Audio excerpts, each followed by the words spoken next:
Hello সবাইকে আসসালামু আলাইকুম। কিছু একটা বলবো গানের উদ্দেশ্যে। তো সবাই শুনতে থাকেন।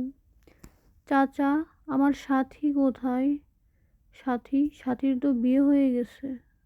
না, এটা হতে পারে না, আমি বিশ্বাস করি না। জীবন দিয়ে আমি ভালোবাসি তোমাকে। এখন বাঁচাও তুমি ভালোবেসে আমাকে।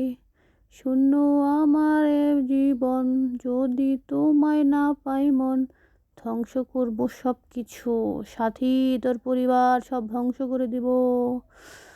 তো আমার আসলে গানটা কীরকম হলো, সুর তো দেই নাই। তো এটা হচ্ছে জিয়া উদ্যান, অনেকদিন আগে যাওয়া হয়েছিল। কিছু একটা ভিডিও আসলে দিলাম। তোমার লাইফে তুমি যত পিছিয়ে থাকবা তত তোমার জন্য ক্ষতি হবে। সামনে এগিয়ে যাও, ভবিষ্যতে ভালো কিছু চেষ্টা করো। কে কী বললো ওইটা নিয়ে ভেবে থাকলে কোনো কিছু করতে পারবে না লাইফে। তো যেখানে মনে চায় সেখানে যাও, উড়াধুরা ঘুরতে থাকো, মনটা ভালো করো, ঠিক আছে? তো সবাই ভালো থাকবেন, সুস্থ থাকবেন। আসসালামু আলাইকুম।